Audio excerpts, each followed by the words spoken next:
ವಿಷ್ಣು ದೇವರು ಇರುವ ವೈಕುಂಠದ ಪ್ರವೇಶ ದ್ವಾರವನ್ನು ರಕ್ಷಿಸುತ್ತಿದ್ದವರು ಅವಳಿ ದೇವತೆಗಳಾದ ಜಯ ಮತ್ತು ವಿಜಯರು. ಒಮ್ಮೆ ಬ್ರಹ್ಮದೇವರ ಮಾನಸ ಪುತ್ರರಾದ ಸನಕ, ಸನಂದನ, ಸನಾತನ, ಸನತ್ಕುಮಾರ ಎಂಬ 4 ಕುಮಾರರು ವೈಕುಂಠಕ್ಕೆ ಬರುತ್ತಾರೆ.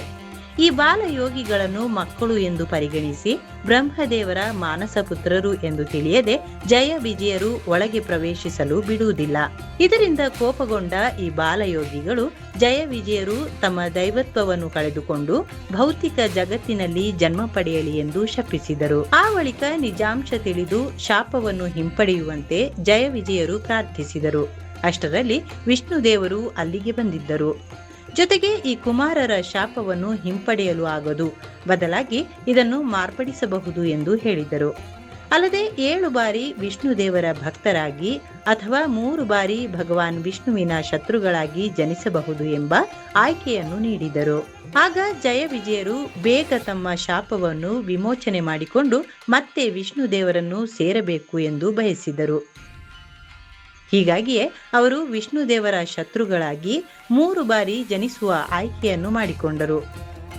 ಆದರೆ ತಮ್ಮ ಮರಣ ಭಗವಾನ್ ವಿಷ್ಣುವಿನಿಂದಲೇ ಆಗಬೇಕು ಎಂದು ಅವರು ಬಯಸಿದರು.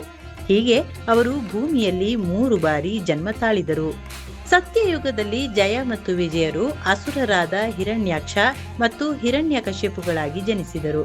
ಹಿರಣ್ಯಾಕ್ಷನನ್ನು ವರಾಹಾವತಾರದಿಂದ, ಹಿರಣ್ಯಕಶಿಪುವನ್ನು ನರಸಿಂಹಾವತಾರದಲ್ಲಿ ವಿಷ್ಣು ದೇವರು ಸಂಹಾರ ಮಾಡಿದರು. ತ್ರೇತಾಯುಗದಲ್ಲಿ ಇವರು ರಾವಣ ಮತ್ತು ಕುಂಭಕರ್ಣರಾಗಿ ಜನಿಸಿದರು. ಇವರಿಬ್ಬರು ವಿಷ್ಣುವಿನ 7ನೇ ಅವತಾರವಾದ ರಾಮದೇವರಿಂದ ಸಂಹಾರವಾದರು. ದ್ವಾಪರ ಯುಗದಲ್ಲಿ ಶಿಶುಪಾಲ ಮತ್ತು ದಂತವಕ್ರರಾಗಿ ಜನಿಸಿದರು. ಅವರಿಬ್ಬರು ವಿಷ್ಣುವಿನ 8ನೇ ಅವತಾರವಾದ ಶ್ರೀಕೃಷ್ಣ ದೇವರಿಂದ ಹತರಾದರು. ಹೀಗೆ 3 ಜನ್ಮವನ್ನು ಪೂರ್ಣಗೊಳಿಸಿದ ಜಯ ವಿಜಯರು ಮತ್ತೆ ವೈಕುಂಠದ ದ್ವಾರದ ರಕ್ಷಣೆಯ ಕಾರ್ಯ ಮುಂದುವರಿಸಿದ್ದರು.